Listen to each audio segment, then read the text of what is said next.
या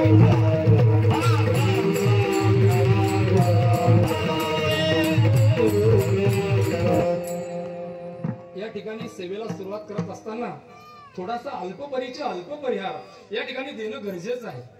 चालत असलेला हा ज्ञानयज्ञ वर्ष 10 आणि या ज्ञानयज्ञाचं खऱ्या अर्थानं ही सेवा पूजनीय गुरुवर्य माऊलींच्या महाराज आदेशानं बरं का योगी दादा, मी माऊलीला अजिबात म्हटलं नाही. आणि खरं म्हणजे इथं माझं कीर्तनच नको, कारण नवीन कीर्तनकार आले की आपल्याला काहीतरी वेगळं पाहायला वेगळं ऐकायला त्या ठिकाणी मिळत असतं. पण माऊलीनं 1 नंबरला सांगितलं, जागर तुम्ही करायचा आणि काल्याचं कीर्तन पूजनीय बाबाने करायचं. म्हणून आजची सेवा पूजनीय माऊलीच्या आदेशाने मी खऱ्या अर्थाने या ठिकाणी उभा आहे. आजच्या या कार्यक्रमासाठी महाराज महाराष्ट्रातील नामवंत गुणीजन गायक वादक मंडळी या ठिकाणी आहे. आणि विशेष आपल्या गावचं भाग्य की गजर मुक्ताईचा, बरोबर आहे महाराज, गजर मुक्ताईचा आदिशक्ती मुक्ताबाई बरं का, आदिशक्ती मुक्ताबाई हे युट्यूब चॅनल बरं का. आज आपल्या भाग्यानं पहिलं कीर्तन आता महाराष्ट्रभर या युट्यूबच्या माध्यमातून काय तर महाराष्ट्रभर मसरूळ या गावचं नाव आता जाणार आहे.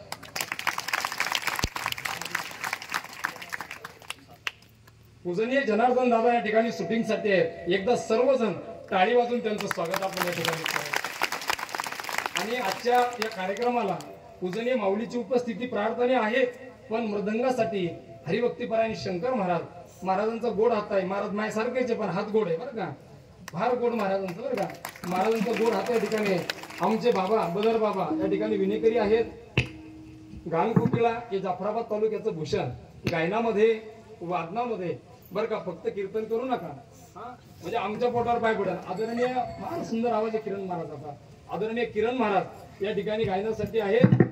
आणि मला ज्यांनी 10 वर्षापासून लेकरासारखं सांभाळलं असं पूजनीय शिवाजी बाबा असतील, मधुकर बाबा असतील, आमचे उमेश बाबा असतील, आमचे विलास बाबा असतील, कचूर बाबा असतील, या सर्वांनी मला लेकरासारखं सांभाळलं.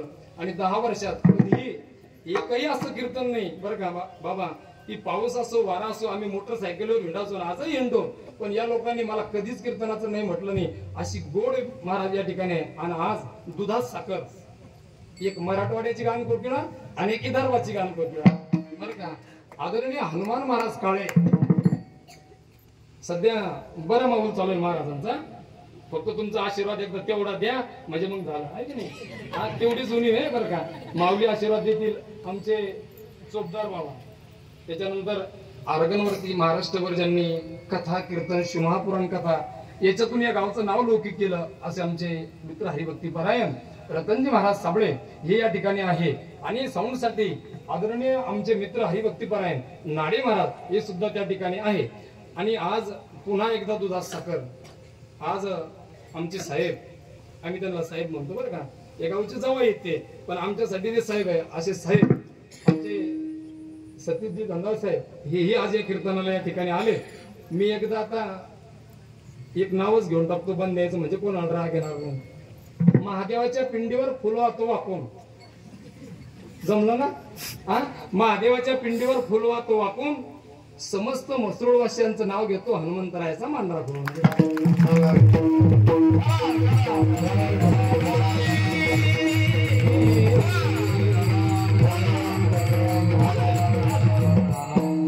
जय ना, मला आज वटीत घेतलं आमचे गंभीर दादा आहे की नाही, आहे ना गंभीर दादा ना. जय ना वटीत घेतलं बरं का.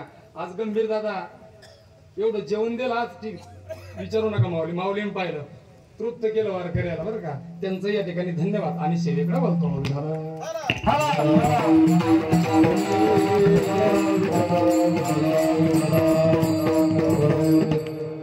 खरं म्हणजे थोडं तुम्ही चिंतन आता या ठिकाणी आपल्याला करायचं आहे.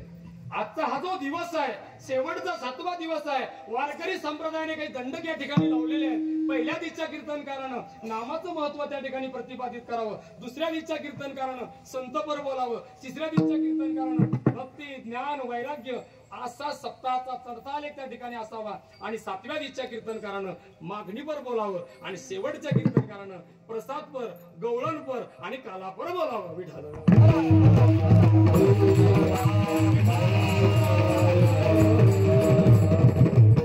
आज आपल्याला पांडुरंग परमात्म्याकडे मागणी मागायची. आजचा दिवस मागणीचा आहे, कारण आजचा दिवस एक आपण साधन या ठिकाणी केलं 7 दिवस, आणि त्या साधनाचं साध्य जर काही असेल तर तो आजचा दिवस आहे. आणि या आजच्या दिवसाचं महाराज आपल्याला साध्य करून घ्यायचं आहे. ऐका, मग साधन म्हणजे काय आणि साध्य म्हणजे काय थोडक्यामध्ये महाराज माऊली ज्ञानोबा हरिपाठामध्ये वर्णन करताय. नाम संकीर्तन साधन पै आणि जळतील पापे. मग नाम संकीर्तन हे साधन आहे, आणि पाप घालवायचे असेल तर हे काय आहे, साध्य आहे. विठाला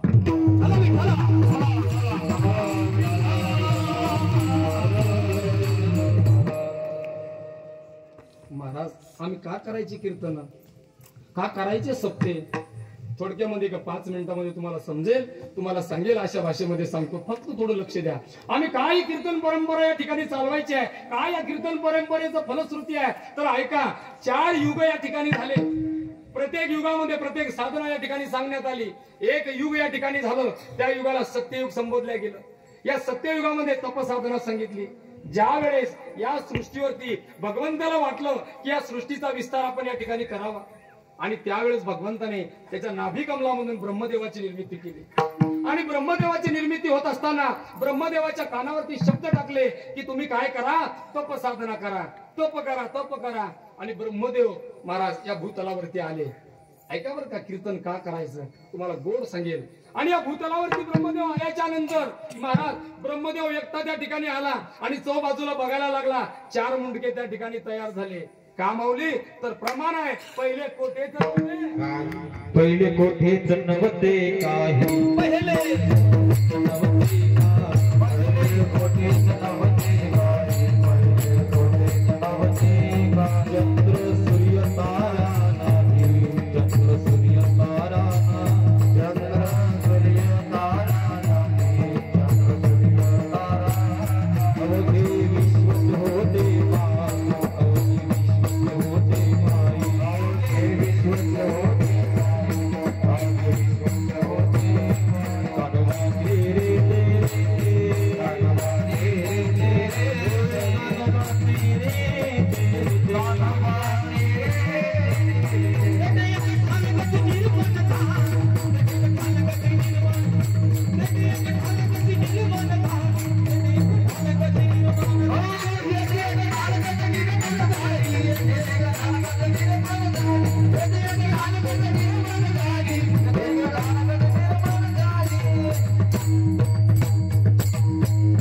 माऊली काहीच नव्हतं, पहिले कोठेच नव्हते काही, चंद्र सूर्य तारा नाही. महाराज अवघे शून्य जे होते पाही, कानोबा तेरे तेरे ते, सर्व शून्य त्या ठिकाणी होतं. पण ब्रह्मदेवाला भगवंताने सांगितलं तुम्ही जप साधना करा, आणि तप करायला लागले. फलश्रुती महाराज मला आज जायचं नाही, फक्त 2 मिनिटांमध्ये तुम्हाला कीर्तन परंपरा समजायची आहे. फलश्रुती अशी झाली की ब्रह्मदेव तपश्चर्या करायला लागले, आणि तपश्चर्या करत असताना ब्रह्मदेवाच्या एका नेत्रापासून एक मुलगा तयार झाला माऊली. त्याचं नाव आत्री ठेवण्यात आलं. आणि कर्दम ऋषीची कन्या अनुसया आत्री ऋषीला त्या ठिकाणी देण्यात आली. दोघांचा विवाह त्या ठिकाणी झाला, आणि त्यांना सांगितलं तुम्ही सृष्टीचा विस्तार करा, तपसाधना करा. आणि तपसाधना करायला लागले. फलश्रुती महाराज ब्रह्म विष्णू महेश या तिन्ही देवानं अनुसयाच्या पोटी जन्म घेतला. हे झालं कशानं, तर त्या वेळेच्या तपसाधनेनं. विठाला विठाला.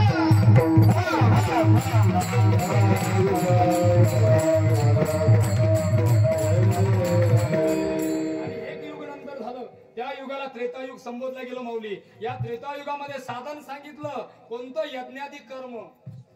साधन सांगितलं यज्ञाधिक कर्म. ज्या वेळेस श्रावण बाळाचा वध राजा दशरथाने करावा आणि शापित करावा राजा दशरथाला श्रावण बाळाच्या आई वडिलांना, महाराज राजा दशरथजी अयोध्यामध्ये आपल्या गुरुकडं वशिष्ठ ऋषीकडे आले आणि सांगितलं घडलेला वृत्तांत. त्यावेळेस वशिष्ठ ऋषीने सांगितलं बाबा हा शाप नसून तुला वरदान मिळालं. मग पुत्र कामिष्ठी नावाचा यज्ञ केला. फलश्रुती यज्ञनारायण प्रगट झाले आणि यज्ञनारायणानं पिंड दिलं आणि तिन्ही राण्याला वाटून दिलं. त्याची फलश्रुती अशी झाली की कौशल्या मातेच्या पोटी जगाचा मालक श्रीराम प्रभू जन्माला आले. विठाला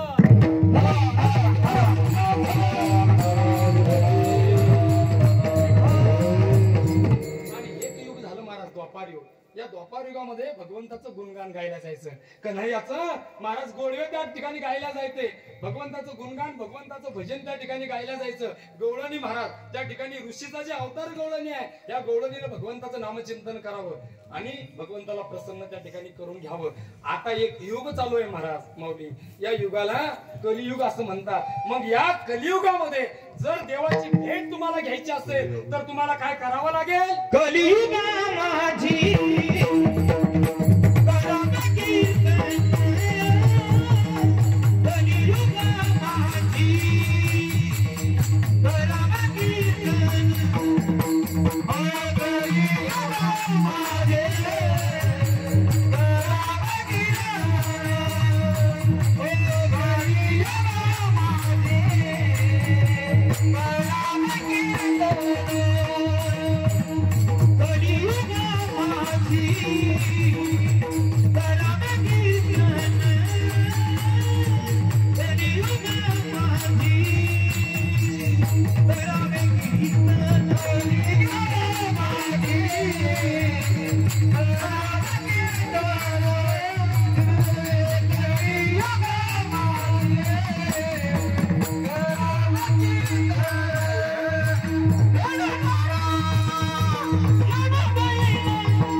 माझी करावे कीर्तन आणि तेने नारायण.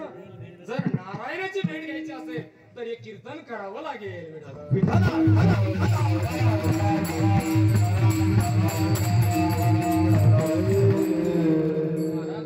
आजचा अभंग परंपरेचा अभंग आहे. आजच्या अभंगामध्ये परंपरा या ठिकाणी आहे. महाराज कोणी कोणी भजन केलं, कोणी कोणी कीर्तन केलं, तर आम्ही तुकोबाराय सांगत असताना लगेच तुकोबाराय सांगतो. महाराज ऐका, माऊली तुकोबाराय कोण आहे? तर तुकोबाराय अगोदर प्रल्हाद होते, तुकोबाराय उद्धव होते, तुकोबाराय अंगद त्या ठिकाणी होते आणि तुकोबाराय नामदेव.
लय उठू राहिले अवघड चाललं जरा आहे का नाही. पण परंपरा आहे माऊली बरं काय हे की नाही. विनोदा पुढचा असावं जरा अवघड चाललं जरा आहे का नाही. हा बरं आहे का, लवकर व्हा पुढचं मग आहे का नाही. तुमच्याकडे सूर्यफूल फिरते का? सूर्यफूल फिरते का? अरे पाय येत असं सूर्यफूल चित्रात प्रथम दादा सूर्यफूल कसं राहतं? सकाळी सकाळी असं राहायचं टवटो. त्या सूर्याला म्हणतं माऊली हे आपला उजेड आहे, आतमध्ये मायासारखंच येते. ज्याला समजलं त्याला जे हरी, ज्याला नाही समजलं त्याला रामकृष्ण हरी, आहे का नाही? बरं का आतमध्ये माझ्या सारखंच आहे. सकाळी सकाळी म्हणतो ते काय की माझा प्रकाश आहे, आणि अशी दुपार झाली आपलं बी तसंच आहे. असं थोडं चिंतन सांगायला लागलं की लोकांना वाटतं ना काय लावलं बा असं आहे का नाही?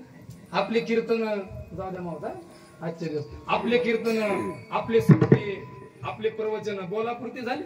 तुम्ही म्हणता महाराज बोलापुरते कुठून आणले? आम्ही पायापुरते आणले, ऐकले. आपलं येत नाही आता गुलाबजाम, बालुशाही, रात्रंदिवस खा येत नाही आमच्या. बरं का काही शब्द तसे, पण आता बोलापुरते शब्द सांगतो माऊली. बोलापुरते योगेश दादा ऐका, तुमच्याकडे कोरोना होता का? कोरोना होताच ना, होऊन गेला. पण आता जाऊ दे, आता थोडस राहिलं चालतं. काल तसं होईल म्हणून आता असं कर नाही थोडं थोडं. बरं का कोरोना होता का तुमच्याकडे? कोरोना होताच ना, माझ्याकडे होता, तुमच्याकडे होता, पाकिस्तानात होता, पुऱ्या जगात होता. मग कोरोना होता महाराज, आम्ही घरी आणि आमच्या बायका बी यायच्या होत्या, तुमच्या होत्या आणि तुम्ही घरी होतो कुणी? आपण घरी. कुठे कीर्तन होते रतन महाराज आपल्याला, कुठे कथा होत्या? मग आम्ही घरी आणि त्या बी घरी. आता जुन्या म्हाताऱ्या इथं आता डब्बे आले कलईचे. पहिल्यांदा तुम्ही मडके लावून ठेवत होते डाळी, आहे का नाही? याच्यात हरभऱ्याची डाळ, याच्यात मुंगाची डाळ, याच्यात तुरीची डाळ, अशा उतळण्या लागत राहायच्या गाडग्याच्या. हा गाडगेच म्हणायला पहिल्या ना, अशा उतळण्या लागत राहायच्या. मग आता एक गाडगं काढायला गेले माऊली, ते दुसऱ्या गाडग्याला ते गाडगं लागत होतं का नाही? लागतच होतं. मग गाडग्याला गाडगं लागलं, आहे का नाही, की त्याचा आवाज व्हायचा. तसं आमच्या नवरा बायकोचं झालं भांडण आणि आमचं लागलं गाडग्याला. अरे हुन बोललो बाई, बर का जंजाळबाई, हुन बोललो तर बायको बोले ना, हुन बोललो तर बोले ना. आणि आता बायकोला मारणं चालत नाही कीर्तन करायला लागल्यावर, गायन करायला लागल्यावर. नाही तर सतीश साहेब लोक आता प्रचार करते, रातचं कीर्तन करत आणि दिवसा बायको व्हॉट्सअप, इंस्टाग्राम समजा आमच्या नावानं बुक करते लोक. असं कसं महाराज म्हणते तुमचा दिवसा कीर्तन करतं रातचं बायकोला, रातचं कीर्तन करतं दिवसा मारत किरण महाराज ध्यानात ठेवा बर का. मारत लोक आम्हाला असं करते. हुन बोललो बाई तर मी बायको मला बोले ना, कदर आला आणि सतीश साहेबाला फोन लावला. म्हणलं साहेब कुठे? म्हणे मी शिंदे ते शेतामध्ये. हे बी शेतातच होते तेव्हा. शिंदे ते आमच्या जवळ जवळ शेतामध्ये बरं का माऊली. म्हणलं साहेब जरा मग थोडस विचारायचं आहे तुम्हाला राजकारणाचं.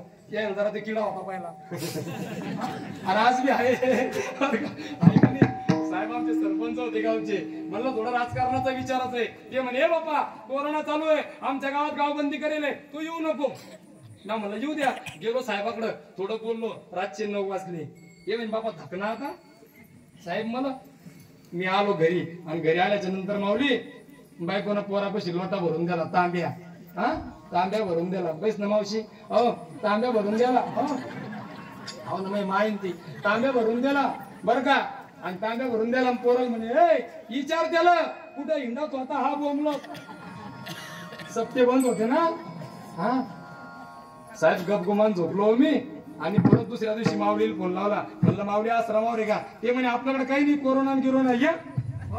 माऊलीकडे गेलो. पुन्हा 9 वाजले आणि पुन्हा तू घरी गेलो. घरी गेल्यावर पुन्हा तिचा तोच धडा पोराला. विचार त्याला आज मी कुठे गेला होता. मी महाराज मी एक नाही बोललो बरं का. पण मग राग येतो की नाही माऊली. आता मी बी 12 गाव हिंडायला लागलो की नाही. मला बी अभ्यास झाला की नाही थोडा. मग मला कळालं की आता आपल्याला भेटली म्हणलं जागा. ना म्हणलं माय मागे काय एक काम आहे का. जाफराबादला गेलो, जाफराबादून टेंभोर्लीला गेलो आणि टेंभोर्लीला भेटला तो मामा जरा चोऱ्यात सांगितला तिला तिकडे ऐकू जावं म्हणून. कारण आपली बैठक इकडे आहे आणि किचन रूम तिकडे आहे. असं एवढं हेल्पीनी पत्राच आहे बरं का. म्हणलं तिला आवाज जावं म्हणून. पोरग तिकडे जायला लागलं खुर्शी दादा. ती म्हणे म्हणलं तिथं भेटला तो हा मामा. आणि तो ह्या मामाला झाला म्हणलं कौळ बी जोऱ्यात सांगितला. ती बी तिला ऐकू जावं म्हणून. तो ह्या मामाला झाला म्हणलं कौळ. आणि तो ह्या मामाला घेऊन गेलो भेंड्याला. मग भेंड का मसवळ आहे का रतन दादा. हा भेंड का मग आहे का. म्हणलं जाऊन यायला पुरा दिवस गेला बरं का. पोरग तिच्याकडे जायला लागलं. ती म्हणे मी त्याचं पुरा ऐकलं, फक्त एकदा त्याला जाऊन विचार कोणता होता. हा कारण आपले 3 सासरे आहेत. एकाला 3, एकाला 3, एकाला 1. कबड्डीची टीम. आठवणी राहतो पिंतू बर का. हा कोणता होता. पोरग गेलं आणि तिला सांगायला लागलो त्याला विचार एकदा कोणता होता पोरग माझ्याकडे आला माऊली. म्हणलं तुला गरज नाही, तू तो ऑनलाईन अभ्यास कर. हो पोरग गेलं मला असा राग आला. तिला म्हणलं ज्याला गरज आहे ना ते मला येऊन विचारल. आता ज्याला गरज आहे ते मंडपात येऊन बसले. ज्याला गरज नाही बरं का, ज्याला गरज नाही ते विठाला.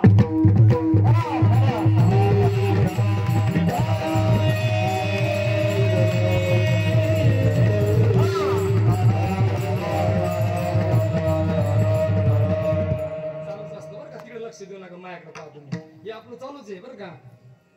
काय चालू होतं तुम्ही बाबू? म्हणजे टावर खाली रेंज गेली काय?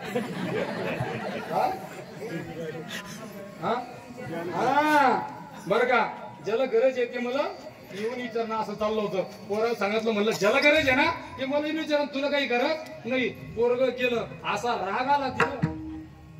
आता बंद्या म्हणतील असा कडकला कोण ही फिकीर आहे ना मावशी. आता कावाला खराबच होता ना माणूस बरं का.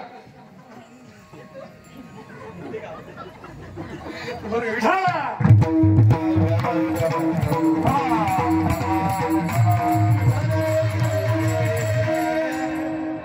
तिला असा राग आला आणि अशी गेली घरातून बाहेर आली माझ्याकडे बरं का. एकनी बोललो साहेब एक लहानपणी मौळ गेले ना या कीर्तन म्हणतो चालल्यावर बरं का. ते कालचं काढून टाकणे कसं नाही तर मग अवघड गेलं असतं. मी कीर्तन सांगणार 10 मिनिटं शिल्लक सांगे बरं का. मी लहानपणी मौळ उडवले बेताला.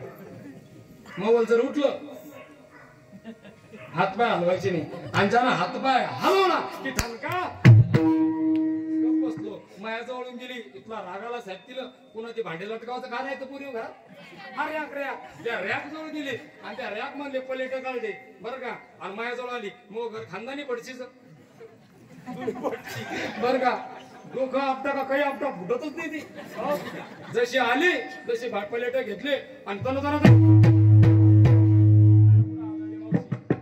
मला माहित होत मावशी भांडे का आपल्या बापाचे हिच्याच बापाने दिले. आणि या अवल्यानीचा भांड्यातलं जीव माय घरच्या. एक प्लेट हरपू द्या एक साहेब, एक प्लेट हरपू द्या. यायच्या पुढं रामदेव बाबा फिक्काय मावली. रामदेव बाबा फिक्का यायच्या पुढं तुम्ही माणसानं कसं तर पहा तुम्ही माझ्याकडे आता तात्या मी सांगतो कसा रामदेव बाबा फिक्का यायच्या पुढं इथून सुरुवात करत या. कोणती नेला कानू काय घालून नेला कानू कुठं नेला कानू कशात नेला कानू कुठं कुठं कुठं कुठं कुठं कुठं कुठं कुठं तिचा मुडदा बसवला. एक प्लेट साहेब एक प्लेट आणि तो बी कॅसावर घेणार तो. माऊली तिथून उठलो बैठकीत जाऊन बसलो टीव्हीचं बटन चालू केलं महाराज रिमोट हातात घेतलं माझ्याजवळ आली रिमोट हिसकून घेतलं टीव्हीचं बटन बंद केलं. मी आपला मोबाईल काढला मोबाईल बी हिसकून घेतला. आता कीर्तन करायचं थोडे उडूनच चालतं बरं तुम्ही बरं का. मोबाईल हिसकून घेतला कीर्तन करायचंय. मला म्हणे महाराज झालं गेलं गंगेला कीर्तन तशी आपले प्रवचन. महाराज चिंतनाकडे जायला लागलं थोडं अभंग सोडवायला लागलं की आपल्याला कसं कमी होतं बरोबर आहे की नाही. ऐका माझा विषय असा चालू होता की कीर्तन का करायचं. तुकोबाराय कोण होते महाराजांनी प्रमाण दिलं. देवाचे जे जे अवतार झाले त्या अवतारासोबत तुकोबाराय होते. नामदेवराय त्या ठिकाणी होते. ऐका आणि ज्या वेळेस नामदेवराय आणि देवाचं बोलणं चाललं ऐका बरं का गोड भाव आहे. देवाचं बोलणं चाललं आणि बोलत असताना नामदेवराय देवाला बोलतात देवा अहो ते वाल्ह्या कोळी एवढा पापी होता. त्या वाल्ह्या कोळ्यानं एवढं पाप केलं तरी सुद्धा तुम्ही त्याला एवढा अधिकार प्राप्त करून दिला की बोलीला वाल्मिक तैसेची करीन आणि वरतुनी लावीन रामा म्हणे. एवढं मोठं अधिकार त्याला तुम्ही प्राप्त करून दिला. मग शेतकोटी रामायण त्याने त्या ठिकाणी लिहिलं. आता मीही तुमचा भक्त नामदेवराय या ठिकाणी शपथ घेतो की मीही कोटी अभंग त्या ठिकाणी करतो.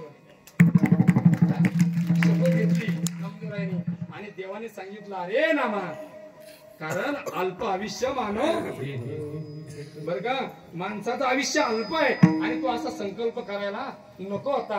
आणि त्यावेळेस नामदेवराय बोलले की देवा आता माझ्या तोंडून हा संकल्प निघाला जे करायचं आता तू करून घे. आणि त्यावेळेस महाराज ऐका फार गोड भाव आहे. आणि त्यावेळेस नामदेवराय गेले पण तो संकल्प कमी राहिला म्हणून पुढच्या अवतारामध्ये ऐका ही परंपरा आहे तुकोबारायची. विश्वंभर बाबापासून महाराज तर या ठिकाणी तुकोबरायपर्यंत खऱ्या अर्थाने एक परंपरा आहे. याच्याही अगोदर ही परंपरा कशी झाली माऊली, एक 2 मिनिटांमध्ये या ठिकाणी सांगतो. हरी आणि मुकुंद हे दोघे जण या ठिकाणी होते.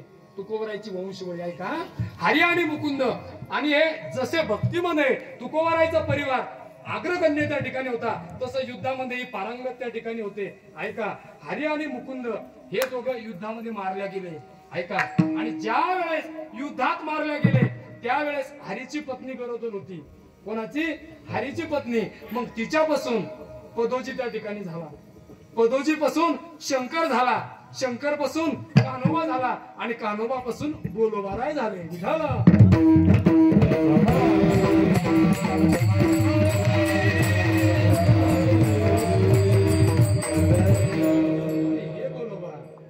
महाराज.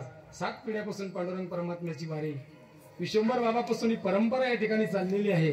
आणि बोलोबा पंढरीची वारी करायची. आणि एक दिवस बोलोबा पंढरीला गेले, चंद्रभागेचं स्नान केलं, कुंडलिकाचं दर्शन घेतलं, आणि चोखोबरायच्या पायरीचं दर्शन घेतलं, नामदेव पायरीचं दर्शन घेतलं, कान्होपात्रेचं दर्शन घेतलं, गरुड खांबाला आलिंगन दिलं. तुम्हाला पांडुरंगाचं दर्शन करून देत आहे का? गरुड खांबाला आलिंगन दिलं आणि बोलोबा गाभाऱ्यामध्ये गेले आणि पांडुरंग परमात्म्याचं माऊली दर्शन घेतलं. एवढं भक्तीचं उच्च टोक त्या ठिकाणी झालं होतं की जगाचा मालक विठेवरचा देव जसं बोलोबाला पाहलं तशी मान खाली घातली. कोणी? जगाच्या मालकाने जसं बोलोबाला गाभाऱ्यात पाहलं तर आपली मान खाली त्या ठिकाणी घातली. आणि बोलोबा महाराज आता परत त्या ठिकाणी देहूला निघून आले. ऐका, आणि आल्याच्या नंतर बोलोबा कनकाई आई साहेबाला सांगायला लागले, कनकाई अगं इकडे या, मी पंढरपूरला गेलो. आणि पंढरपूरला गेल्याच्या नंतर काय तो पंढरीचा महिमा, चंद्रभागेचं स्नान केलं, कुंडलिकाचं दर्शन घेतलं, आणि नामदेवरायच्या पायरीचं दर्शन घेतलं, चोखोबरायच्या पायरीचं दर्शन घेतलं, कान्होपात्रेचं दर्शन घेतलं, गरुड खांबाला आलिंगन दिलं, आणि माझ्या पांडुरंग परमात्म्याचं मी त्या ठिकाणी दर्शन घेतलं. काय तो पंढरीचा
कनकाईला सांगायला लागले, कनकाई काय तो पंढरी जंबूया दीपा माझी एक पंढरपूर गाव गा, धर्माचे नगर देखा विठू पाटील त्याचे नाव गा, काय तो पंढरीचा महिमा.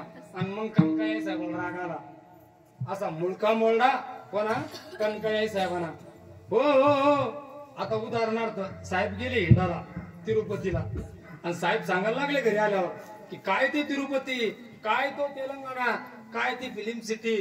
मग घरचे लोक काय म्हणते, हाव ना तुम्हीच पाहा आणि आम्हाला घरी म्हणतं का नाही असं माणूस राग येतो. तुम्ही जर गेले हिंडाला आणि तुम्ही जर सांगायला लागले वहिनीला काय इकडून जाऊन आलो तिकडून जाऊन आलो, वहिनी म्हणा हो ना तुम्हीच हिंडा जा आणि आम्हाला काही नाही जाऊ, असे समजायच्याच म्हणत्या, फक्त ते मापातले म्हणून द्यायला घेतलं. बरोबर इकडे आकाश म्हणते की नाही, हा म्हणते समजायच्या बरं का. आणि कनकाई बोलायला लागल्या कोणाला, बोलोबाला, तुम्ही जा पंढरपूरला आम्हाला नेत जाऊ नका. बोलोबा बोलले, कनकाई तुम्हाला नेलं असतं पण तुमचा असा स्वभाव आहे तुमचा नाही बरं का, कणकाईचा तुमचा असा स्वभाव आहे तिथं गेल्या की तुम्ही चुप बसत देवाचा नाक येऊ देवाचा कान येऊ कुठं कुकू लाव ना बरोबर आहे का नाही? हा देवाच्या नाकात का जात नाही पिणार बर का असं कोण म्हणत होतं बोलोबा कोणाला म्हणत होते मावशी कणकाईला तुम्हाला गेलं असतं आणि पुन्हा स्त्रीच्या ठिकाणी एक दोष आहे कोणता की त्या कुठं पण या देवाला गेल्या की काही ना काही मागतल्याशिवाय काहीतरी मागतीलच हा त्या बबल्याला 2 पोरी झाले 1 पोरग आता बबली मोठी झाली ती चांगला नवरा हे बाईचा स्वभाव आहे कारण तिचा स्वभाव तो दोषच आहे महाराज देवानं तिला ते दोष देऊन टाकलेला आहे आणि सांगितलं कणकाई तुम्हाला नेलं असतं पण तुम्ही तिथं देवाला काही ना काहीतरी मागसा सांगितलं स्वामी मी माझ्या देवाला काहीच मागणार नाही एकदा मला पंढरपूरला घेऊन चला त्यांनी सांगितलं आता पुढच्या एकादशीला तुम्हाला माझ्यासोबत पंढरीला नेतो रतनबा ठरलं आणि बोलोबा आणि कणकाई माता आता पंढरीला दुसऱ्या एकादशीला त्या ठिकाणी गेले आणि सर्व विधी त्या ठिकाणी गेला चंद्रभागेच ना जे जे करायला पाहिजे पुंडलिकाचं दर्शन आणि करत करत करत पांडुरंग परमात्म्याच्या गाभाऱ्याजवळ आले 2 लाईनी लागल्या होत्या एका लाईनीमध्ये स्त्रिया आणि एका लाईनीमध्ये पुरुष त्या ठिकाणी आहे आणि दोघही गाभाऱ्यात जायला लागले बोलोबा अगोदर गाभाऱ्यात गेले बरं का भुजंग बाबा गाभाऱ्यात गेले जसे बोलोबा गेले विटेवरती हात होता पांडुरंग परमात्म्याचा आणि त्या पांडुरंग परमात्म्याने बोलोबाला पाहिलं आणि अशी मान खाली घातली अशी मान खाली घातली आणि बोलोबाने दर्शन करावं आणि गाभाऱ्याच्या बाहेर येऊन गरुड खांबाजवळ बसावं आणि त्यावेळेस स्त्रीची रांग येत असताना आईसाहेब कणकाई माता गाभाऱ्यामध्ये गेल्या आणि जशा गाभाऱ्यात गेल्या तसं कधीच देवाला पाहिलं नाही आणि देवाचं ते रूप महाराज आईसाहेब कणकाई मातेनं पाहिलं तो कसा आहे तर राजा सुकुमार मदनाचा रवी कस्तुरी मळवट चंदनाची होती डोळे बाळकंठी ती सावळी मूर्ती आईसाहेब कणकाई मातेनं पाहिली आणि कणकाई मातेच्या महाराज नजरेमध्ये हृदयामध्ये तो पांडुरंग परमात्मा त्या ठिकाणी ठसला आणि जसा ठसला तस कणकाई माता देवाकडे पाहून मनातल्या मनात बोलल्याच मनातल्या मनात बोलल्या काय बोलल्या साहेब की देवा अरे माझ्या करता देऊ नको ऐक देवा माझ्या करता माझ्या पोटी संतान देऊ नको पण ऐक ना देवा ऐक देवा ऐक माझ्या करता तू अजिबात देऊ नको पण विश्वंभर बाबापासून 7 पिढ्यापासून तुझ्या वारीची परंपरा या ठिकाणी चालू आहे आणि तुझी वारी पुढे चालू राहिली पाहिजे म्हणून माझा पोट मला पिकू दे मनातल्या मनात बोलल्या कोण कणकाई साहेब बाई जशा बोलल्या तशी या बाबाची मान अशी खाली होती देवाची अशी टाईट झाली आणि बोलोबानं पाहिलं आणि आवाज दिला कणकाईला कणकाई तुम्ही बाहेर या आणि कणकाई साहेब बाहेर आल्या माऊली जशा बाहेर आल्या तसं बोलोबाने विचारलं तुम्ही याला काही मागितलं का अधिकार होता महाराज देवाला आरेकारेच्या भाषेत फक्त भक्तच बोलू शकतात याला तुम्ही काही मागितलं का सांगितलं स्वामी एक शब्द सुद्धा याला मी बोलले नाही पण बोलोबाला राग आला आणि बोलोबाने असा हात उगारला आईसाहेब कणकाईला मारणार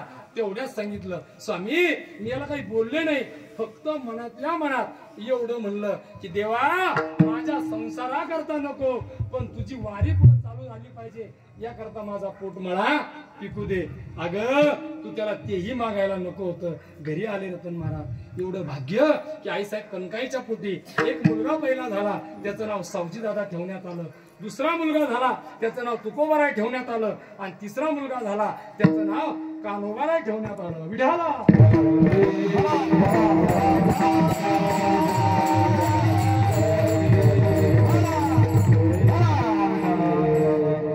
आणि हे लेकरं त्या ठिकाणी झाले कोणाला कणकाई मातेला तुकोबाराय त्या ठिकाणी जन्माला आले पण पुढे असं घडलं महाराज की तुकोबारायच्या परिवारामध्ये आई वडीलही निवर्तले आणि एक मोठा भाऊ सावजी दादा यांनी घर सोडलं एक पत्नीही तुकोबारायची मेली आणि एक मुलगाही त्या ठिकाणी मेला तुकोबारायला वैराग्य निर्माण झालं आणि महाराज तुकोबाराय आता विना गळ्यामध्ये गुंतवला आणि परत तुकोबाराय पंढरीच्या वारीला त्या ठिकाणी निघून गेले पांडुरंग परमात्म्याच्या गाभाऱ्यात आले आणि जसे गाभाऱ्यात आले परत देवाने तुकोबाराय समोर सुद्धा मान खाली घातली आतल्या घरातल्या रुक्मिणी मातेला ते सहन नाही झालं माग बसेल त्या असं जास्त जायला लागलं की जुनं असं हे होतं काय नाही की नाही मागच्या घरात बसेल होत्या आणि मागच्या घरातून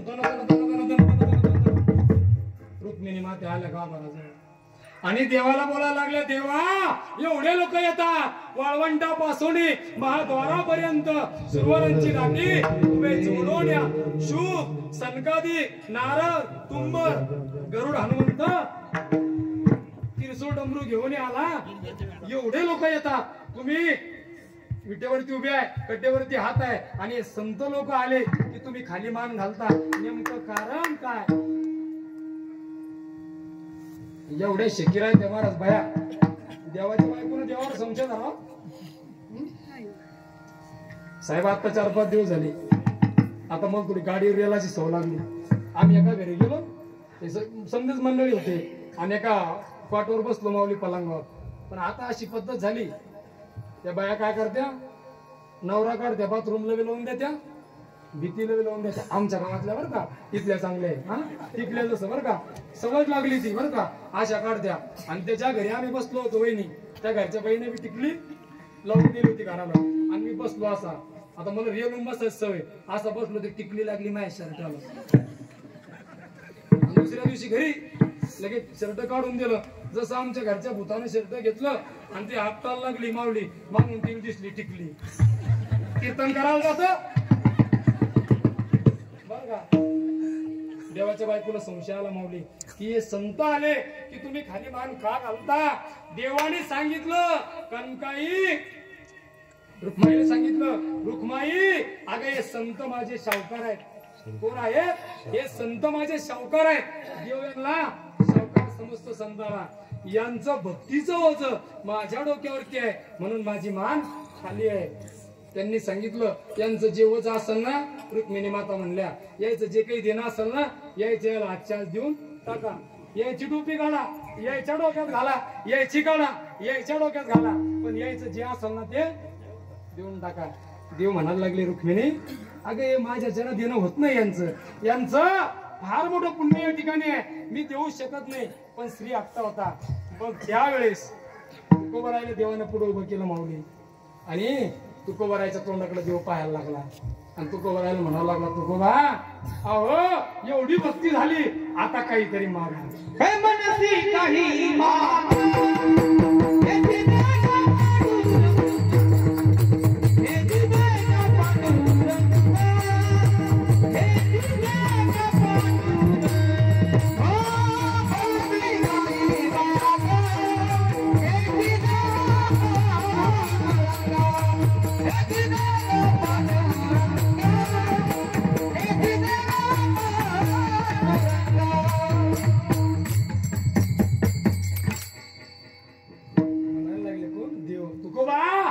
काहीतरी मागा.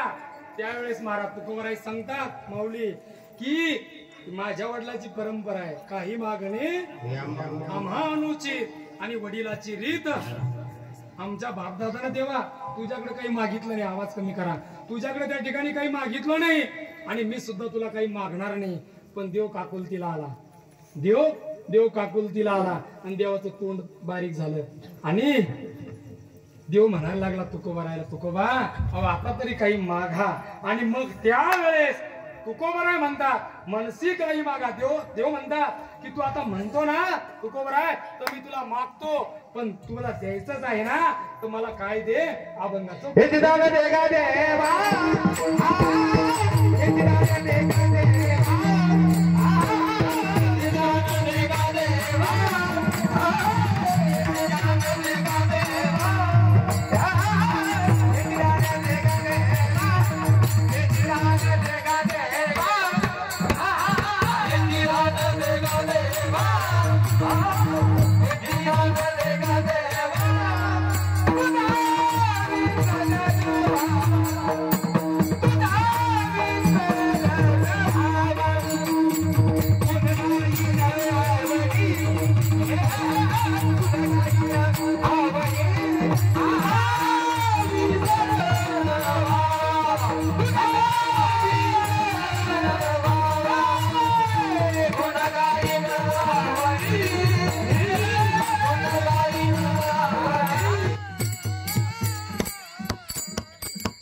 देवाने तुकोबारायला म्हणावं, तुकोबा तुम्ही मागा त्यावेळेस तुकोबारायने पहिली मागणी देवाकडे मागितली.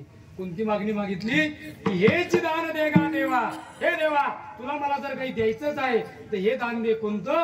की मला माझ्या जीवनात तुझा विसर त्या ठिकाणी पडला पाहिजे नाही. माऊली ऐका, मागणारे कोण आहे?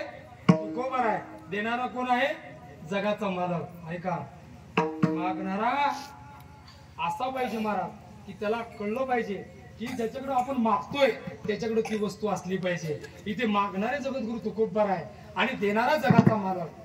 माऊली ज्ञानोबारा एक कोणी खर्च करतात. ऐका, थोडस आपण एक फवारणी करू. हा, माऊली ज्ञानोबार आहे एक कोणी खर्च करताय. माऊली ज्ञानोबार आहे सांगताय, सुगरणी आणि उदारे, रसज्ञ आणि जेवणारे. रतन महाराज, बाई स्वयंपाकाला सुगरण पाहिजे. आज स्वयंपाक केला तर सुगरणी ना काय गुलाबजामुन होते महाराज, बर का? खरंच का नाही? बाई स्वयंपाकाला सुगरण पाहिजे. वाढायला मोकळ्या मनाची पाहिजे. जेवणारा धोरणात पाहिजे. धोरणात हा, जेवणारा धोरणात पाहिजे आणि मेनू खायची अक्कल पाहिजे. खरंय का नाही? माऊली काही की बाय अशा सुगरणी राहत्या, अशा भजे करत्या, अशा भजे करत्या, तोंडात टाकून बाई तर चुळकून पाणी होत. आणि साहेब आमच्या घरी चालते बोंड, त्याच्याहून दबाई घाला दबाई. आता सध्या शिदुऱ्याचे दिवस चालू आहे माऊली. माऊली विषांतर नाही बर का, माऊलीचं प्रमाण आहे सुगरणे आणि उदारे, रसज्ञ आणि जेवणारे. म्हणजे असं आहे, वाढणारा मापातला पाहिजे. वाढणारा जगाचा मालक आहे, घेणारा तुकोबार आहे. ऐका, याच्यावर आपलं चालू आहे. तुम्ही माणसांमध्ये काय भूत घातलं मापाती बर काय. ऐका, आता शिदुऱ्याचे दिवस चालू आहे बा नानी, आता शिदुऱ्याचे दिवस चालू आहे. अशा शिदुऱ्या येऊ राहिल्या. आता परवाच्या दिवशी मी बसेल होतो पलंगावर. सकाळी सकाळी आमच्या घरच्या ना लाडू आणले. लाडू असा गमक वास आला लाडूचा त्या शिदुरीवरच्या. असा वास आला. तिला म्हणलं म्हणे काय इकडे आण म्हणलं लाडू. लाडू घेतला साहेब, तोंडात टाकला माऊली, तोंडात चुळकून पाणी.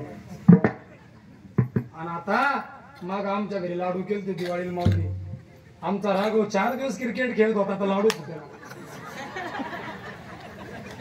4 दिवस, मी खोटं बोलत नाही इमान मावशी तुम्हाला. इमान मावशी 4 दिवस पोरगा क्रिकेट खेळत होतो लाडूवर, आमच्या घरचे लाडू. आता मी पुण्याला कीर्तन होतं मग खाण्याचं, तुम्हाला इकडे पहा.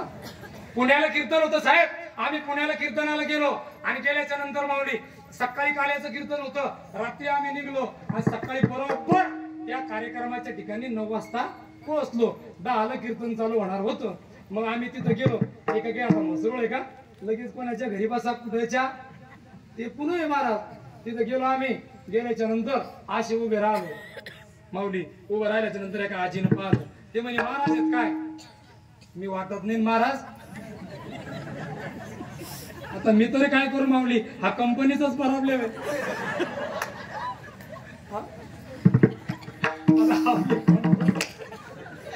महाराज ती म्हातारी म्हणती महाराज एक काय तुम्ही, हे धोतर नेशल होते, हे मापात होते. त्या मी म्हणलं मी नाही, हे महाराज.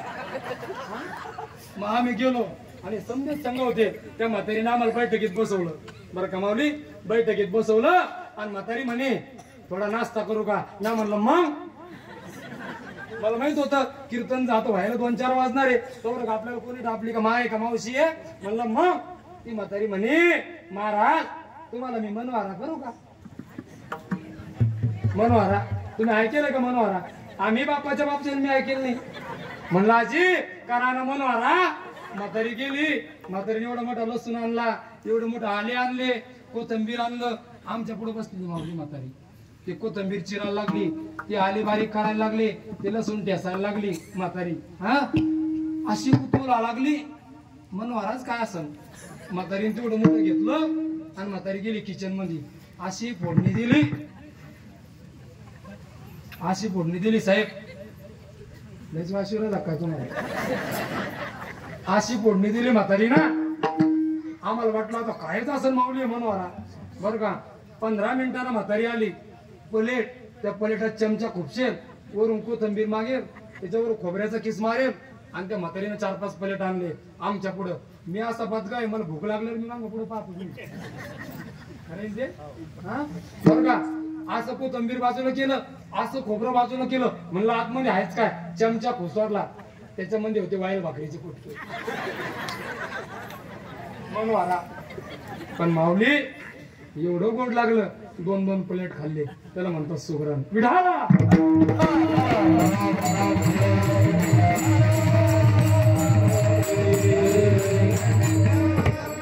स्वयंपाकाला सुगरण आहे, पण वाढ आला मोकळ्या मनाची पाहिजे. असंच कीर्तन करायला एका गावात गेलो. तुम्ही म्हणसाल तू हिंडतोच काय, मग मला धंदाचे ना. एका गावात गेलो कीर्तनाला आणि असं मंडपाजवळ गेलो. एक आजी आली, मग हात धरला, मला म्हणे बाप्पा चाल माझ्या घरी जेवायला. आता मी निघला दम पडतो का. हे 4-5 जण माझ्या मागं निघले. मग रस्त्यानं चाललो आम्ही. माऊली रस्त्यानं चाललो तर म्हातारीला मी म्हणलं आजी रोजचे महाराज तूच नाही ती का. नाही म्हणे बाप्पा तू असा बारीक दिसला म्हणून चालवला. तू बारीक दिसला म्हणून चालवला. म्हातारी आम्हाला घरात नेलं. माऊली हे पाहिले, आता शिवाजी महाराज काही नव्हते त्या दिवशी, हे पाहिले मधुभाऊ होते त्या दिवशी. आम्ही तिघं बारीक. म्हातारीने एवढा उंडा भिजवला, एवढा उंडा भिजवला आणि त्याचे 5 गोळे केले पुऱ्या करासाठी. 5 गोळे केले आणि म्हातारी अशी लाटायला लागली पोळी. आता मी एवढा हुशार आहे, मी कुठेही बाहेर गावात जेवायला गेलो की मी दररोजच्या शेजारी बसतो. पहिलं पात्र आलं की आपल्याला, पहिलं काही आलं की आपल्याला. मी बसलो जेवायला आणि म्हातारी गेली किचन रूम मध्ये. म्हातारीने काय केलं बाई, एक उंडा घेतला आणि ते उंड्याची एक केली पोळी, एवढीशी पोळी. आणि ती पोळी माऊली तयार केली आणि वाट्या आणल्या 2, वाट्यात 2 भाज्या ठेवल्या आणि मीठ ठेवलं आणि ती पोळी आणली आणि ती पोळी माझ्या ताटात ठेवली. आता ती पोळी जशी माझ्या ताटात आली त्या पोळीची केली मी गोळी, अशी गोळी केली आणि 2 भाज्यात बिडवली वहिनी, पटकन खाऊन टाकली. म्हातारी माझ्याकडे पाहायला लागली. माऊली गाडी बारीक दिसते म्हणे पण आवरेजला बरी बर का, आवरेजला बरी आहे. पुन्हा दुसरी पोळी बाई, पुन्हा गेली म्हातारी. आमच्या इमान मावशी सारखी म्हातारी होती, पुन्हा गेली बर का. पुन्हा एक पोळी करून आणली, त्या पोळीची साहेब पुन्हा म्या केली गोळी आणि पुन्हा पक्कन खाऊन. म्हातारी म्हणे दिसत लाकडावानी पण खाता माकडावानी बर का. योगेश दिसत लाकडावानी म्हणे पण खात माकडावानी. महाराज 2-4 पोळ्या मॅच खाऊन टाकल्या. शेवटचा उंडा राहिला. म्हातारीची बीपी लो व्हायला आली आणि म्हातारीने शेवटची पोळी आणली आणि म्हातारी मायापाशी आली. हवाय का, हवाय का. किरण महाराज म्हणे त्यालाच विचार हवाय का, हवाय का. आणि आम्ही का तो बेललं खाऊ का म्हणे. स्वयंपाकाला हुशार आहे पण वाढायला मोकळ्या मानाची. समजलं ना तुम्हाला बाई. स्वयंपाकाला सुगरण पाहिजे, वाढायला मोकळ्या मानाची पाहिजे, पण खाणार धोरणात पाहिजे. खानाला अक्कल पाहिजे कशी खाऊ, आहे का नाही. माऊली आम्ही पुण्याला गेलो. तुम्ही माणसा हिंडतोच काय, पण हिंडतोच ना. पुण्याला गेलो, आता नवीन ठिकाणी नवीन आयटम राहते बरं का. दादा तिथं गेलो आम्ही, तिथं होतं आम्हाला गुलाब का पाणी. बापाच्या बापच्या मी पाहिले माऊली आयटम आहे आणि तिथं होतं गुलाब का पाणी. एवढी मोठी वाटी, त्या वाटीत पाणी आणि त्या पाण्यामध्ये गुलाबच्या पाकळ्या टाकेल, गुलाबच्या पाकळ्या आणि इकून बालुशाही, इकून इमरती, इकून गुलाबजाम, असे 4 आयटम ठेवले होते. आता आम्ही बसलो, कुंडली पर्यंत हरिटन झालं. मी तशी वाटी उचलली माऊली, ते प्यायला लागलो. माझ्या शेजारी एक बसेल होतं, त्यानं मला खुंबत मारला. ज्या प्रभातचा आहे काय म्हणलं हो. अरे म्हणे येडी आलं ते गुलाब का पाणी. गुलाबजामुन खायचं, गुलाबच्या पाण्यात हात बुडवायचे, इकडून बालुशाही खायची, त्याच्यात हात बुडवायचं. खाणारा धोरणात पाहिजे, बरोबर आहे की नाही. आपला विषय संपला. बाई वाढायला, मला स्वयंपाकाला सुगरण पाहिजे, वाढायला मोकळ्या मनाची पाहिजे आणि खाणार धोरणात पाहिजे. इथं देणारा जगाचा मालक आहे आणि घेणारे तुकोबर आहे. आणि मग ज्या वेळेस तुकोबराने देवाकडे मागणी मागावी की देवा मला तू काय दे, जर द्यायचंच आहे तर हेच दान देगा देवा, मला तुझा हिस्सा माझ्या जीवनामध्ये होऊ देऊ नको. देवाने रुक्मिणी मातेकडे पाहिलं आणि रुक्मिणी माते सांगितलं रुक्मिणी पाय, मी म्हणलो होतो तुला यायच्या पंध्यात पडू नको. यांनी काय मागितलं की मला तुझा विसर होऊ देऊ नको. जर याला माझा विसर झाला नाही तर याची भक्ती परत वाढेल आणि परत भक्ती वाढली की त्या भक्तीचं ओझ माझ्या डोक्यावरती होईल आणि माझी मान ओझ्याने परत खाली होईल. रुक्मिणी माता म्हणल्या तुम्ही आणखीन तर दुसरं मागायला लावा. अभंगाचं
देवानी म्हणावं तुकोबा मागा.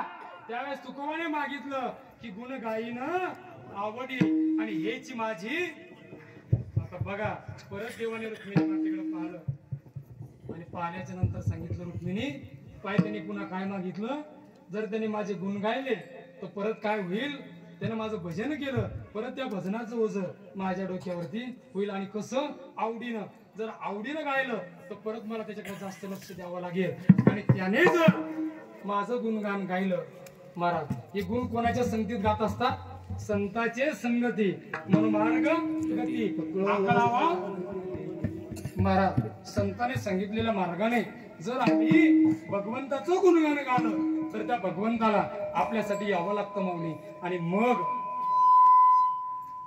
त्या ठिकाणी देव रुक्मिणी मातेला म्हणायला लागले रुक्मिणी यांनी परत भक्तीचं मागितलं.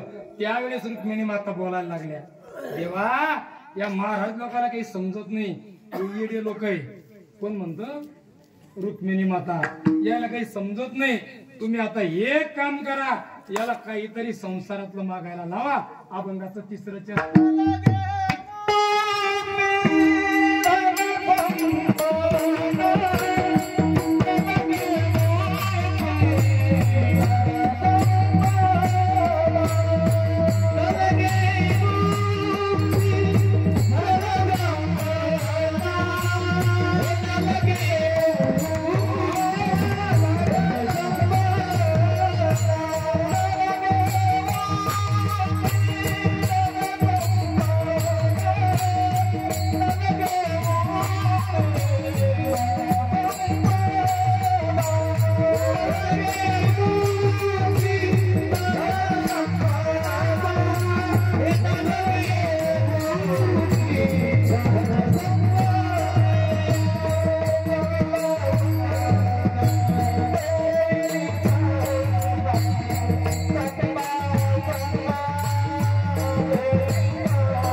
जोरात टाळी वाजवा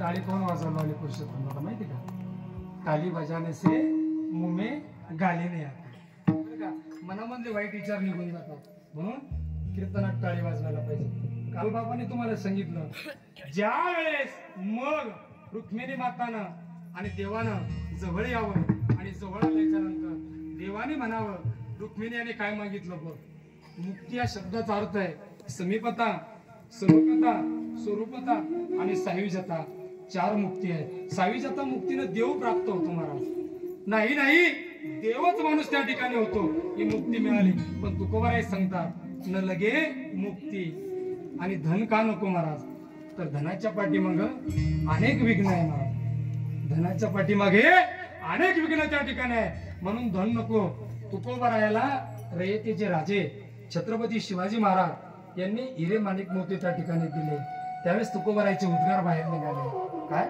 हिरे माणिक मोती हे आम्हाला माती समान आहे पण महाराजाने नजराना पाठवला मस्तक लावलं आणि तो नजराना त्या ठिकाणी वापस पाठवला न लगे मुक्ती धन आणि संपदा सोळे हे सुद्धा मला नको हे देवा जर द्यायचंच आहे तर या संताची संगती काय कर मला दे हे बघा या कीर्तनात तुम्हाला काही नाही कळलं तरी चालेल पण हे 2 गोष्टी आता लक्षात घ्या पैसे टाकून दिला आणि नाऱ्या सांगितलं म्हणणाऱ्या बंगल्यातल्या जडजड वस्तू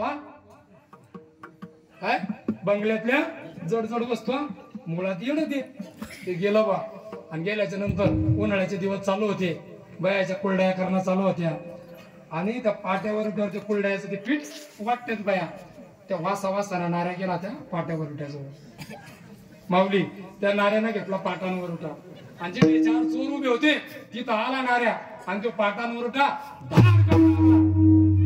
चोराचा वास म्हणे अरे याला चोरी करायला आणलं का आपल्या डोक्यात दगड आणला ज्यानं आणला होता ते म्हणे मी त्याला समजून सांगतो त्यानं आवाज दिला आता तिथं आरामानं बोलावं लागत होतं म्हणजे नाऱ्या अरे बंगल्यातल्या हलक्या वस्तू हे हिंडायला लागलं महाराज इकडं तिकडं पलीकडच्या कोपऱ्यात गेलं आणि त्याला सापडला माऊली फडा झाडू यागळा झाडू असा मूठ राहतो आणि फडा असा पिंजाण्यात राहतो बरं का त्याला सापडला फडा या नाऱ्यानं घेतला फडा आणि तिथे 4 चोर उभे होते तिथं नाऱ्या आला आणि तो फडा असा फड्याचा कुठं आवाज होत असतो का फडा टाकला जसा फडा टाकला त्या फड्यातली घाण त्या चोराच्या डोळ्यात गेली ते चोर म्हणले अरे याच्या जर नांदी लागलो काकड्यावाल्या जागी होती ना आपल्याला चोरी करायची 4 चोर आतमध्ये गेले बाई आत गेले नाऱ्या केला बाजूला आता हे चोर लागले चोऱ्या करायला चोर गेले बेडरूम मध्ये कपाट उघडायला लागले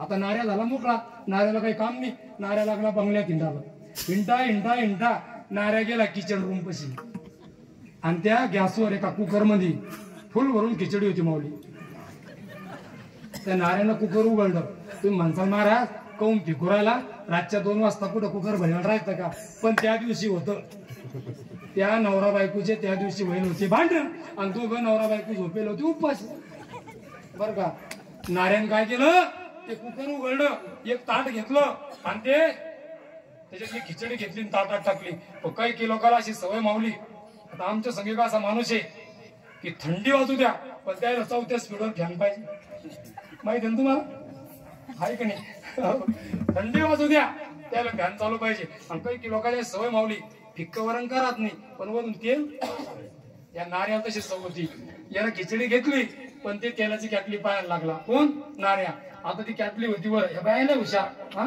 तेलाची कॅटली वर लटकून होत्या नाऱ्या कॅटली काढायला गेला खाली गमेलं ठेवलं त्या गमेल्यावर उभा राहिला आणि कॅटली काढायला गेला जशी कॅटली काढायला गेला तसं नाऱ्याचा हात सटकला आणि त्या भांड्याच्या मांडणीवर नाऱ्या आपटला खाली आले घरातलं मालक आणि मालकीन जागी झाले माऊली त्याला वाटतं आपल्या घरात चोर आले म्हणून ते पळत किचन कडे यायला लागले या 4 चोरांना पाहिलं की मालक आणि मालकीन जागे हे जर आता याला पकडलं ते समजून सांगून दे हे पळत आले हो आणि आल्याच्या नंतर जसा नाऱ्या उचलला तसं ते किचन रूमच्या पोटमळ्यात नेऊन टाकला नाऱ्या आणि 4 चोर पलंगा खाली जाऊन लपून राहिले साहेब बरं का 4 चोर पलंगा खाली लपले आता ते नवरा बायको आले बायको होती मायासारखी अशी काळी नव्हती अशी लप होती बायको होती माझ्यासारखी बरं का हो अशी बायको होती आणि नवरा होता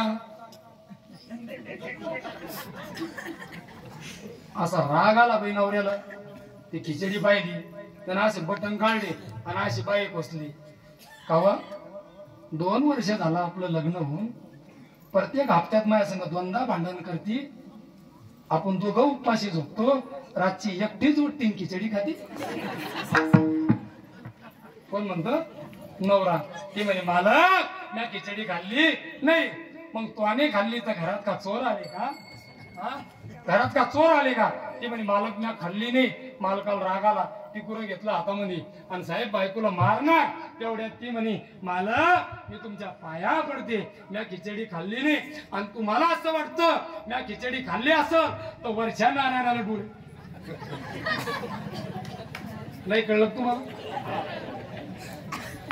हे वर बसेल होत याचे डोळेच उघडले याला वाटलं हिला कसं काय कळलं मी वर बसेले हे राहिलं माऊली हे काय म्हणतं हावना हावना हावना मला डोळे आणि पलंगा खालचे 4 का अंधळे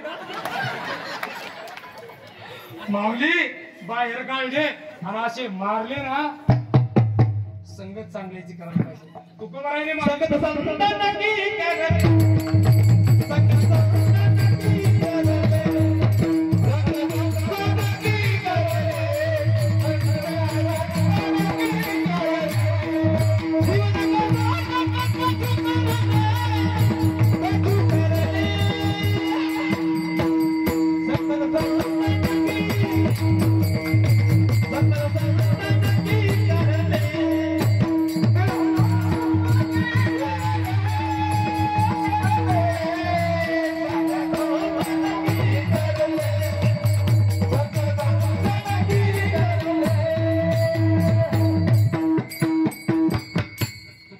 देवाकडे मागणं मागितलं माऊली न लगे मुक्ती न लगे धन न लगे संपदा जर द्यायचंच आहे तर संतांची संगती त्या ठिकाणी दे आणि मग देवाचा आणि रुक्मिणी मातेचा संवाद चालला रुक्मिणी माता देवाला बोलल्या आता असं काही द्या की ज्याच्यात या जीवाला वेदना आहे त्यावेळेस शेवटच्या चरणात तुकोबारायने मागणं मागितलं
आपल्या बाळाला उपदेश करत असताना म्हणते काय हा देह नाशिवंत मळमूत्राचा बांधा वरी चर्म घातले रे कृमी कीटकांचा साठा रव रव दुर्गंधी अमंगळीचा बांधा स्मरे ते हरिहरा सोहम इतका मलमूत्राने भरलेला हा नरदी आहे मग या नरद्यात आल्याच्या नंतर आम्ही भगवंताचं चिंतन केलं पाहिजे आणि जर हे नाही केलं तर पुढे काय होईल हे तरी नाही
गर्भवास शेवटच्या चरणात मागितला तुकोबराने का तू या गर्भवासामध्ये आम्हाला घाल. तू का म्हणे गर्भवासी सुखे घालावे आम्ही हा गर्भवास सुखाने त्या ठिकाणी सहन करू. का तर गर्भात आल्याच्या नंतर आम्हाला परत जन्म मिळणार आहे आणि परत जर जन्म मिळाला की हे देवा आम्ही तुझे गुणगान त्या ठिकाणी गाऊ. महाराज बरोबर आहे की नाही. आणि मग तुकोबराने या ठिकाणी देवाकडे मागणं मागावं आणि देवाने त्या ठिकाणी तुकोबरायला तो फलित आशीर्वाद त्या ठिकाणी द्यावा. आणि दिल्याच्या नंतर महाराज तुकोबराने महाराज गोड देवाचं भजन करावं. एकदा आपण सर्वजण वरती हात करा. एवढ्या करता सांगतो की आदिशक्ती मुक्ताई YouTube चॅनल या ठिकाणी आहे आणि आता हे चॅनल पूर्ण महाराष्ट्रभर तुमच्या या टाळ्या तुमचं हे भजन आता या YouTubeच्या माध्यमातून दाखवणार आहे. म्हणून तुम्ही एकदा सर्वजण एकदा वरती हात करा आणि एकदा त्या पांडुरंग परमात्म्याचं गोड एकदा भजन करा.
देवा येतपासून बरं का तू का म्हणे गर्भवासी येतपर्यंत खऱ्या अर्थानं अभंगाचा अर्थ असा असेल की काही योग्य नाही, पण माझ्या अल्पबुद्धी अल्पमतीप्रमाणे मला या अभंगाचा जेवढा भाव मांडता आला तो मांडण्याचा या ठिकाणी प्रयत्न केला.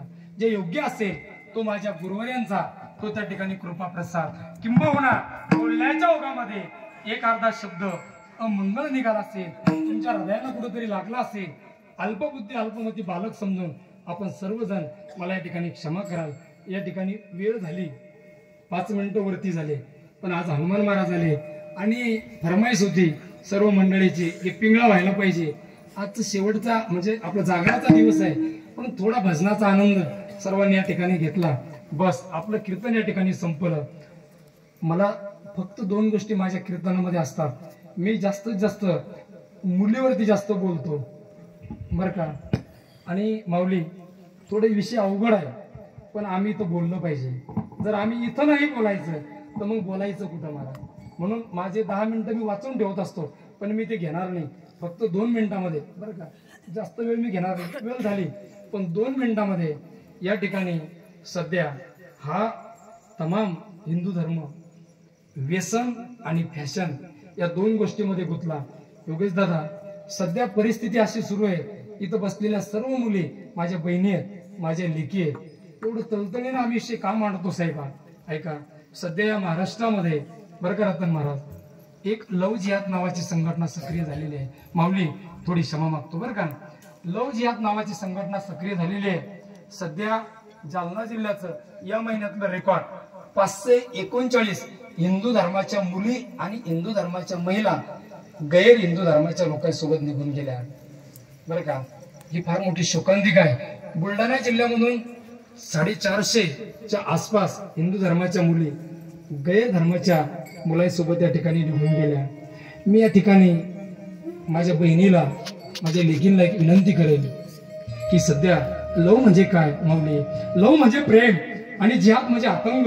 प्रेमाच्या नावावरती आतंक माजवणं या महाराष्ट्रामध्ये सुरू आहे आणि यामध्ये तमाम हिंदू धर्माच्या मुली एक लिस्टवरती आहे. हिंदू धर्माची मुलगी पटवा, थोडे वाक्य खराब आहेत, 1 लाख रुपये मिळवा, तिच्यासोबत लग्न करा, घरोबा तयार करा, राहायला घर आहे, गाडी आहे, बंगला आहे. फक्त एवढ्या करता ते लोक करतात की उद्या त्या लोकांना 2047 मध्ये ही हिंदू राष्ट्र त्यांना वेगळं राष्ट्र करायचं आहे. आपल्याला कोणा जातीच्या विरोधात कोणा धर्माच्या विरोधात या ठिकाणी बोलायचं नाही, कारण हा वारकरी संप्रदाय सकळ जातीला सकळ धर्माला घेऊन चालणारा संप्रदाय. यारे यारे लहान थोर याती भलती नारीनं सर्व समाजाला घेऊन चालणारा समाज आहे. त्या लोकांना ते वाढवायचं आहे.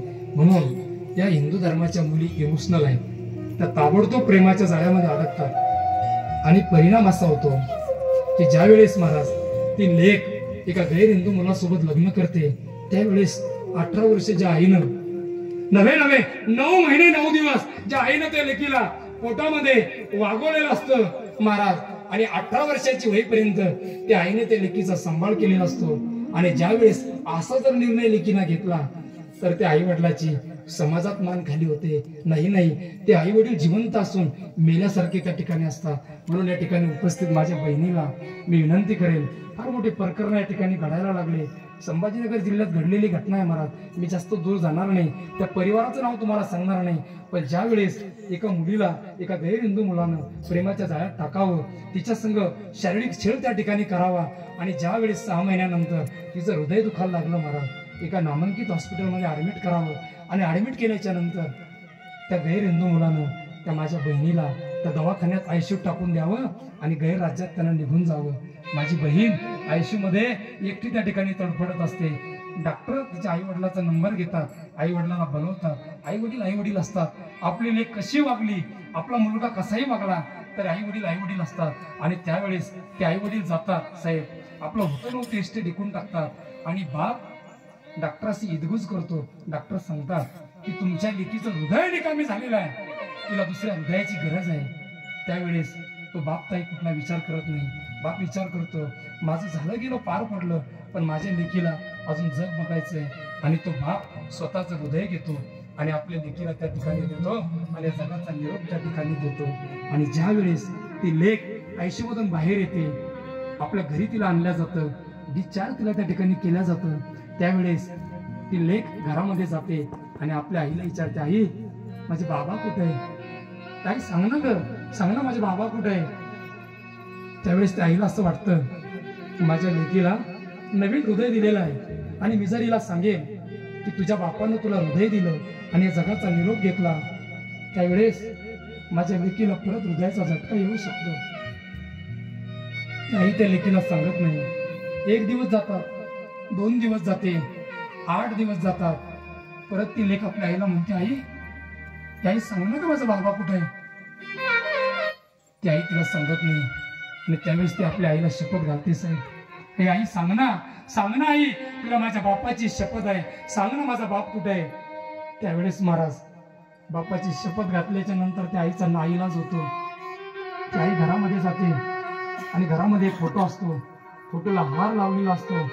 तो फोटो घेऊन ती आई त्या राणी समोर येते आणि राणी समोर आल्याच्या नंतर तो फोटो ती आई राणी बघते आणि जोरात त्या ठिकाणी उंबारका फोडते, जोरात रडायला लागते. पण आता वेळ निघून गेलेली असते, आपल्या आईला विचारते, आई सांग ना ग हे कसं झालं ग, आई सांग ना हे कसं झालं, माझ्या बापाला काय झालं? त्यावेळेस ती आई सांगते, राणी तू त्या गैर हिंदू मुलासोबत लग्न केलं आणि तुझं हृदय निकामी झालं, तुला हॉस्पिटलमध्ये ऍडमिट केलं. डॉक्टरांनी सांगितलं तिला दुसऱ्या हृदयाची गरज आहे. तुझ्या बापाने कुठलाही मागचा पुढचा विचार केला नाही आणि तुला स्वतःच हृदय दिलं आणि या जगाचा निरोप त्या बापाने घेतला. आणि त्यावेळेस राणी आता रडायला लागली. पण त्यावेळेस वेळ निघून गेली होती. इथं बसलेल्या माझ्या बहिणी आहेत, माझ्या मुली आहेत, मी तुम्हाला एक विनंती करेल ताई, की ज्या आईनं तुम्हाला 9 महिने 9 दिवस पोटात वागवलं त्या आईच्या डोळ्यात कधी पाणी येईल असं तुम्ही वागू नका. आणि ज्या बापाची या समाजात कधी मान खाली होईल असं तुम्ही वागू नका. एवढी रास्त मागणी तुम्हाला या ठिकाणी करतो. आणि ऐका ना, ज्या वेळेस रक्षाबंधन येईल, दिवाळी येईल, त्यावेळेस तुम्ही तुमच्या भावाला ओवाळायला जासाल, त्यावेळेस तुमचा भाऊ तुम्हाला म्हणेल, ए ताई मी तुला काही गिफ्ट देऊ, ए ताई मी तुला काही भेट देऊ. त्यावेळेस फक्त भावाकडे एक मागणं मागा, दादा मला तुझं काही नको, ए दादा मला तुझं काही नको, फक्त दादा मला एक मागणं आहे, ए दादा माझं तुला एक मागणं आहे, ए दादा ऐक ना, ऐक दादा, फक्त ज्या नजरेनं तू माझ्याकडे बघतो त्या नजरेनं हिंदू धर्मातल्या प्रत्येक मुलीकडे बघ. या शिवरायाच्या महाराष्ट्रात, जगद्गुरु तुकोबारायाच्या महाराष्ट्रात, धर्मवीर संभाजीराजाच्या महाराष्ट्रात माझ्या बहिणीवरती अत्याचार होणार नाही महाराज, अत्याचार होणार नाही. आणि जे लोक व्यसन करत असतील, माऊलीचा विषय आमचा रोज प्रवचनामध्ये माऊली काय व्यसनावर बोलावं, कारण त्यांनी पाहिलं की लोकांचे संसार या व्यसनापायी महाराज उघड्यावर यायला लागले. महाराज माझ्या कीर्तनातून एवढं घ्या, 10 वर्ष झाले मी समस्त मसरूवाशांच्या चरणावरती नतमस्तक होतो. माझे तरुण भाऊ असतील, सर्व वयोवृद्ध असतील, त्यांना एकच विनंती करेन की बाबा आतापर्यंत जे व्यसन केले ते व्यसन आता त्यागा आणि इथून पुढे माणसासारखं जीवन जगा. एवढी रास्त मागणी मी सर्वांना या ठिकाणी मागतो. झालेली सेवा माऊली ज्ञानोबारायाच्या चरणी, जगद्गुरु तुकोबारायाच्या चरणी, शांतीब्रह्मनाथाच्या चरणी, माझं आराध्य देव माझ्या समोर बसलेले की ज्यांनी मला या परंपरेत या ठिकाणी आणलं, ज्यांनी आम्हाला माणूस बनवलं, असे पूजनीय ज्ञानेश्वर माऊली यांच्या चरणावरती नतमस्तक होतो. तुम्हा सर्व संतांच्या चरणावरती नतमस्तक होतो आणि सेवेला याच ठिकाणी पूर्ण विराम देतो. ज्ञानेश्वर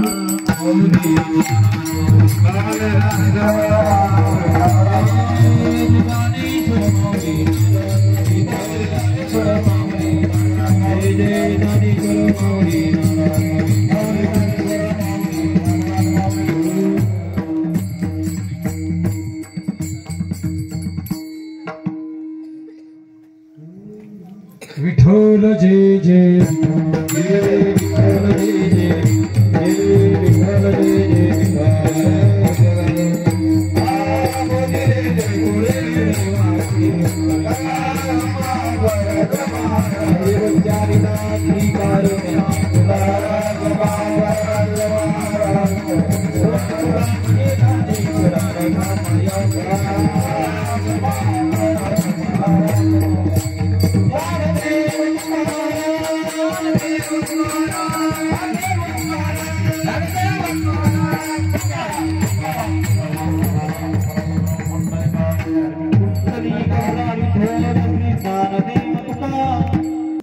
जनार्दन स्वामी बाबांच्या कृपेना परमवंदनीय परमपूजनीय स्वामी माधवगिरी बाबांच्या कृपा आशीर्वादाने आपल्या पंचक्रोशीमध्ये पाता पाता आज 7व्या दिवसाचं कीर्तन मागणी पे देवा हो भगवंताला काय मागावं आता तुम्ही आपल्या हरिभक्त पारायण मार्तंड महाराजांच्या कीर्तनातून आपल्याला आज देवा हो आपण भाग्यवान आहात. यावेळी 21 तारखेला 21 ते 28 आपल्या सप्त्याची तारीख काढली आणि गुरुवारी आणि सकाळी मी बातम्या पाहिल्या डग साहेबाच्या की 21 ते 28 पाणी पडण. मित्र जनार्दन स्वामी सांगितलं बाबाजी सप्त्यात तारीख केली तर काही शेड नाही आहे. आत्ताच येवल्याला संध्याकाळी 50 ग्रामच्या गाडी 1 घंटा चालू होत्या. देवा हो सद्गुरु जनार्दन स्वामीचं बाबाजीचं कार्य पाता पाता 7व्या दिवसाचं कीर्तन शिवारूपी आत्ता झालं की जनार्दन स्वामी आपल्या पाठीशी आहे. देवा हो आणि बाबाजीला वाटलं होतं क्या इतकी थंडी आहे खासगावून यावं लागतं बोरगावून यावं लागतं थंडी वाजन 7 दिवसापासून थंडी नाही. ही जनार्दन स्वामींची कृपा की बाबाजीला सगळं कळतं. देवा हो जनार्दन स्वामींनी आता काल परवा आमचे निकम साहेब आले ते सिव्हिल इंजिनियर आहे आणि ते 1971 ला झालेले. जनार्दन स्वामीच्या आश्रमात शिकलेले त्यांनी ज्या वेळेस जेवढे येऊन सांगितलं माझ्या डोळ्यात पाणी आलं की साहेब तुम्ही भाग्यवान आहे की जनार्दन स्वामीच्या सानिध्यात राहिले. त्यांनी सांगितलं मी 12वीला असताना त्र्यंबकेश्वरला बाबांच्या दर्शनासाठी गेलो. जनार्दन स्वामी पालखीत बसलेले होते. बाबाजी पोत्यात राहायचे आणि संत हे साध्या रूपात राहतात. बाबाजीचं साधं पोतं आणि पालखीत बसेल. दुपारची वेळ होती. लहान लहान मुलं गाईला दान घेऊन चालले होते. बाबांच्या आश्रमात प्रत्येक आश्रमात गायी आहे. आपल्या गोंदनखेडा आश्रमात 300 गायी आहे. आज बाबांचा फोन आला कोणाकडे चारा असेल तर आपण गायी घेऊन जाऊ. आपण दरवर्षी आरतखेडा असेल मसूळ असेल जेवखेडा असेल संगमेश्वर असेल 300 गायी आणतो. आता आणल्या तर पेरणीपर्यंत आपल्याकडे गायी राहतात. सगळेजण गायी सेवा करतात. निकम साहेब दर्शन करत होते जनार्दन स्वामीचे आणि ज्यावेळेस की असे हुशार मुलं नव्हते आश्रमात सगळे बाबाजींच्या आश्रमात दान घेऊन एक मुलगा चालला गाईला. देवा हो जनार्दन स्वामी किती पुढे पाहत होते. बाबांनी सांगितलं बाळा इकडे आण दान. पुढे चालला बाबा मी गाईला दान घेऊन चाललो आणि ते दान भिजवेल होतं. देवा हो निकम साहेब दर्शन घेत होते. बाबांचे दान पालखीत घेतलं आणि बाबाजीने त्या दानात हात घातला आणि त्यातून 2 सुया काढल्या. त्या गाईच्या मुखात गेल्या असत्या.